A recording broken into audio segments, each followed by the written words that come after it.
If I say spinal cord injury, I'm almost certain you're gonna think about paralysis and wheelchairs. And so would I. However, patients with spinal cord injury are also facing other sorts of challenges.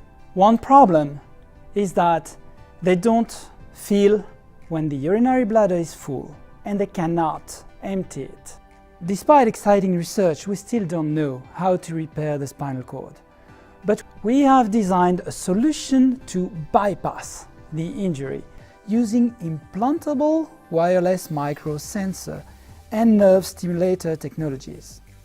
When this will be available to patients, they will be able to receive information about their urinary bladder filling on their mobile phone. They will also be able to trigger urinary void using electrical stimulation.